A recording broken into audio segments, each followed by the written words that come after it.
Hi, welcome to Jade Kind Gaming. I'm Adam. Today I'm going to flip through and review the Urban Arcana campaign setting for D20 Modern. I did sort of a review on the D20 Modern book itself last week, so I figured I'd go through the Urban Arcana, which is one of their full-sized setting books that really adds the magic, the creatures of shadow, a lot of that stuff really to the world. So we'll look at it here. Got our drow on the cover. And they do begin with, what is shadow, and the idea that it is, essentially creatures jumping into our world from the D&D world, essentially. What is shadow compared to mundane? Ideas for making it your own, and they go into characters. They have some new starting occupations, which are very much like the apothecary, hedge wizard, squire. There are some ones that really work well for if you're a new shadow creature, that if you're playing a character that just got into our world and is trying to figure it out, but has skills from the D&D world. They have some feats, quite a few of which are meta magic feats, meta psionic feats. Plus they have these initial feats which let you have, some background like divine heritage here. Lets you have 3 0-level divine spells, horizons, that you can cast once per day. So they have some new feats. And then they go into what is Shadowkind, playing a Shadowkind. They have this list of how many skill points per level they get, because Shadowkind, essentially the game previously assumed that everyone was human. Well, that's no longer the case. So now they subtract that 4 skill points at the beginning and the 1 skill point per level. You have your Shadowkind species. Your dwarf, your gnome, starts down here, goblin, half-elf, half-orc, halfling, a Shadowkind human, which would be a human from the D&D world that came to ours, snake blood human, and then they have, and those are essentially the base races, and then they have more powerful Shadowkind, and level adjustments, and go into all that. Personally, a lot of times I'll just begin my games at a little higher level to just let it where it's already evened out, but ultimately they have these level adjustments to make things work fair. Aasimar, bugbear, dragon-blooded human, drow, gnoll, half-dragon, half-ogre, ogre, and tiefling. Which with these, they have a big variety, even compared to the normal core book of D&D, where you have a big variety on what races you can play. It's going to be a lot of fun. And that's why we'll do things to try and open up where any of the races can be played. And they have, of course, the shadow languages, which you would be more likely to know if you just came from a race of shadow instead of someone that's been here, and they give rules for playing that. And they have new advanced classes. I mentioned in the last time that advanced classes are prior to prestige. They're like they're above the base classes, because it uses the same base classes, the same 6 base classes, but it has new advanced classes to add the shadow and magic and all that. Arcana Ranger, Archaic Weapon Master, using the swords and that kind of thing. A Glamourist, the Mystic with their spells. They also update the classes as were in the back of the first book. Shadow Hunter, which would be someone that hunts shadow creatures. The Shadow Jack, a Shadow Jack is literally a wizard getting computers to perform beyond their usual power. It's a computer wizard. The Speed Demon, which is one of the ones I've played in quite a few of the games I've done. Street Warrior. Swashbuckler, Technomage, again, general technology rather than computers, Thrasher, Wild Lord, the animal companion, and then we do actually have prestige classes in this one, which are even higher, require you to be much higher level. We have the Archmage, the Artificer, the Ecclesiarch, that thing, and the Holy or the Unholy Knight. And these are, they only have maybe 5 levels. They're smaller, but they have much bigger requirements than the advanced classes. And then we get the equipment. Equipment section has some stuff even if you're not doing shadow games. They give, new weapons. Here we got ranged weapons that include, in addition to, adding some crossbows and those kind of things, they add air pistols and air rifles, which would be like pellet guns, and then they add, where is it? Water cannons, water pistols, that kind of thing, which usually seems silly, but you could load them up with like holy water for things. They give variances in ammunition, and just from my experience, if you don't control it, all of your players are going to want white phosphorus to set things on fire.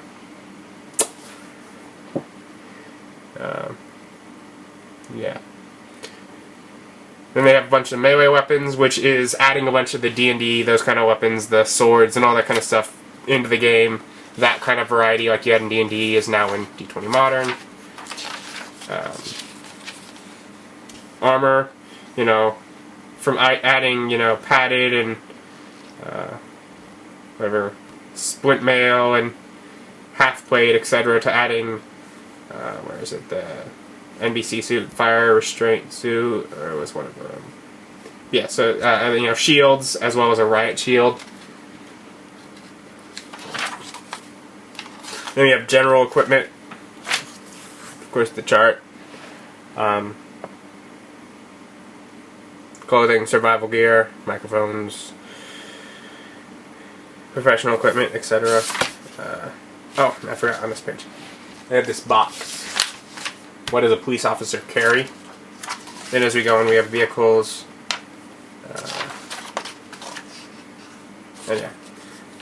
Vehicles, charts, general purpose, bicycles, civilian cars, watercraft, fire truck, police vehicles, etc.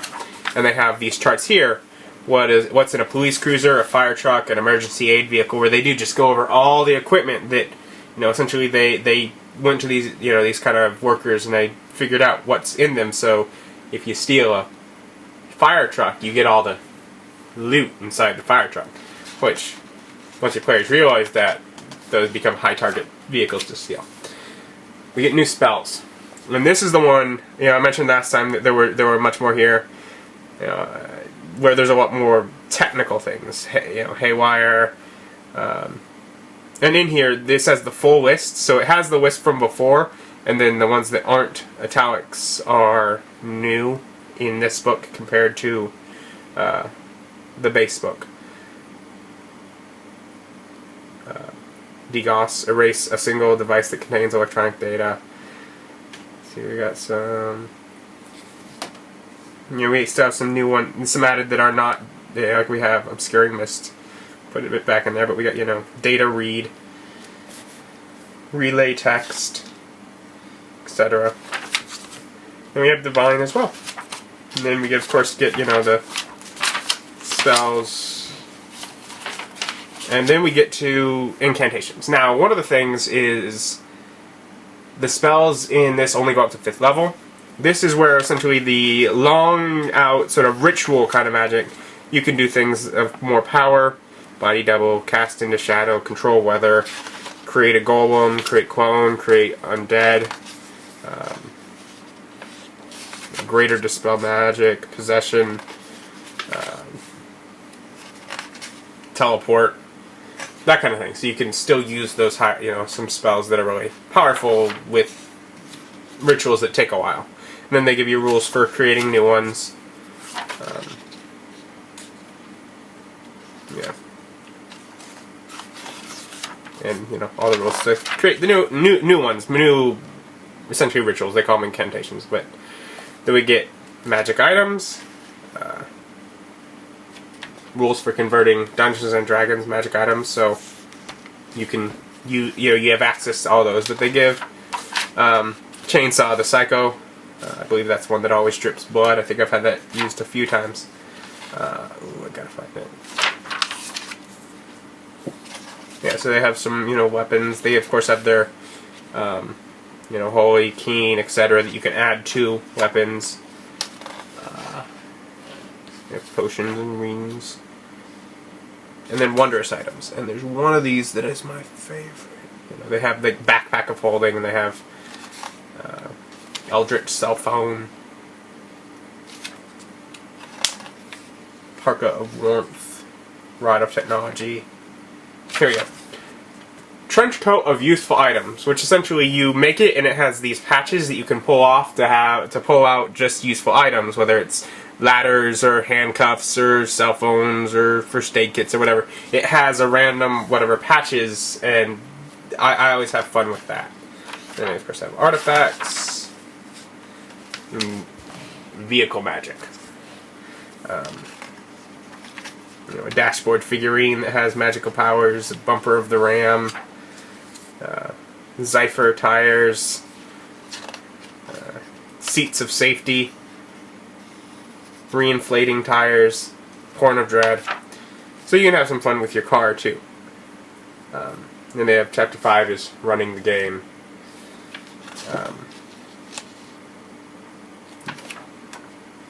Which, you know, goes into setting up the world, creating adventures. Adventure ideas and treasure types.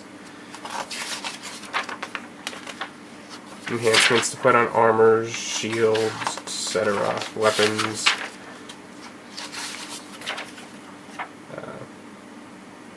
Prominent features for a city block. So they give charts, just the general helping out the DD, and then they give organizations, which I rarely use.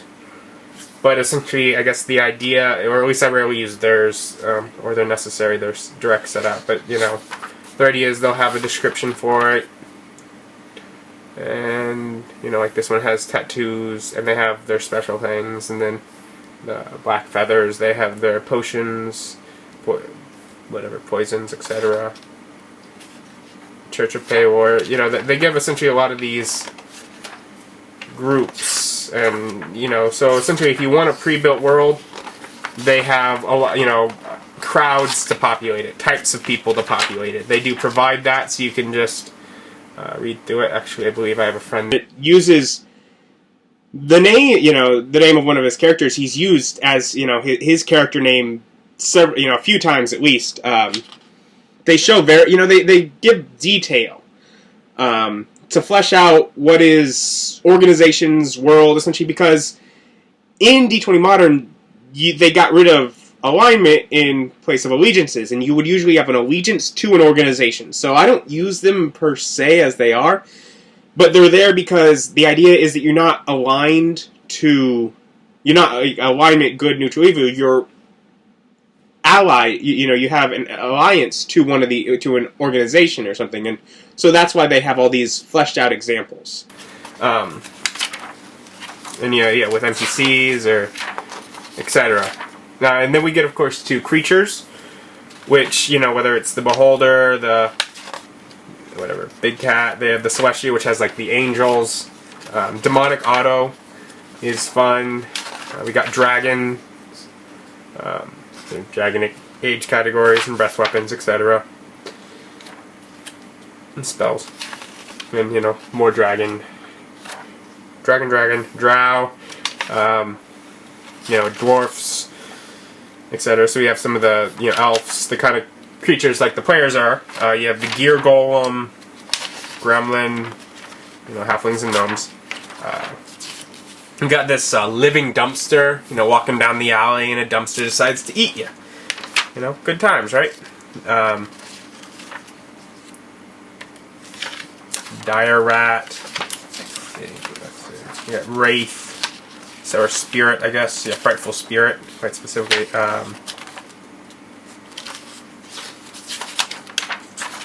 Whatever, you get like Liquefied Zombie, and you get like Were Rat, etc. You know, a large selection of monsters to add to what was in the base book. Then you get locations, you know, from building a city from scratch to using your hometown, which I've done that several times. And then for really either way, they have Anatomy of a City, which essentially goes into different districts. For example, they have the Airport District, For each of the districts, they have, sort of a description, examples, LaGuardia, LAX, O'Hare, some of the common ones. They have emergency services and security. How long is it going to take the cops to get there once the call is made? Wealth bonus, how wealthy is this area? And then they have adventure area ideas, several for most of them, as to what kind of adventures could be there. They have a whole bunch of these districts. Artistic district, corporate suburbia, docks and warehouse districts, downtown corporate district. Some of them have maps, government district, residential, suburbia, university, etc. And then they have the What Lurks Beneath is the title when it gets to, they have subways, access tunnels, secret passages, sewers, and they have the same sort of details for those kind of things. And then they have mystic sites like ley lines and holy sites and that kind of thing. So all those kind of things they cover for making a world and essentially adding magic to it, making a world, all that stuff. Yeah. And then they have this chapter, D&D and Urban Arcana, which is how to bring stuff from D&D into the game. Bringing through magic, bringing through monsters, bringing through treasure, which has a conversion from gold to, or approximate conversion at least, bringing through characters. And that way you can take things, in addition they had earlier some, other sections on it, but you can take things from D&D and bring them into this game.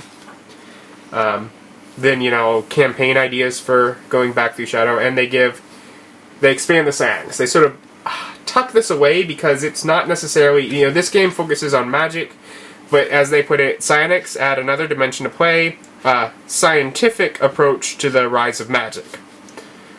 They get, meta-psionic feats. They have a class back here. I believe it's an advanced class would be the official, yeah, with those requirements it'd be an advanced class.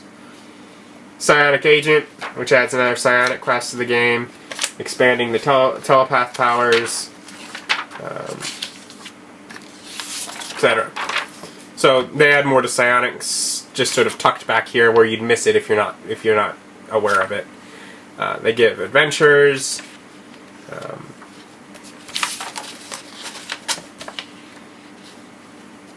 which are essentially, they give some pre-made adventure 2, which I think I've used some of the maps, but I don't know if I've ever used any of the actual text from them. But yeah, they have maps, and maps is always fun. I always enjoy, some creative map design. They have that. Sort of. It's always a weird when when games like this decide to go with a different perspective, but they do sometimes. And then of course at the back, and as you can find online, they have a character sheet that incorporates a lot of the Urban Arcana elements. Yeah. So if you do play D20 Modern, or if you're looking just to bother to get, if you saw the video and you're like, D20 Modern could be fun, I like, D&D 3.5, but you want to be able to also incorporate magic and the fantasy races and all that into the game, this book is really what covers you pretty thoroughly. With some of the details just on what's in a police cruiser, that kind of thing, it's really even useful to have just in general. But it's one of the ones when I bought D20 Modern, I'd already played it. One of my friends had it before me. But I bought the book and I bought this book at the same time. They've always sort of gone hand in hand with me. So I'll link to where you can get this online or check out eBay or that kind of thing. It's sort of a, again, it's an older product. For years, easy to find. It's got to be early 2000s. 2003. So, yeah. That's what, 11 years ago? Ish. So, yeah, but still, fun game. If you know the D&D rules, or if you played D20 Modern, obviously, but if you know the D&D 3rd edition 3.5 rules, then you can pick the D20 Modern so easily, and it's a really fun way. I'm hoping that, with my constant hope that D&D Next brings in D20 Modern. If they bring it in sort of with their module kind of setting, it would be very easy. They wouldn't even need the conversion section. They can just use the identical rules between the Modern and the what their fantasy setting is. So it would just be modules and that kind of thing. But anyway, so check it out. Have a great day.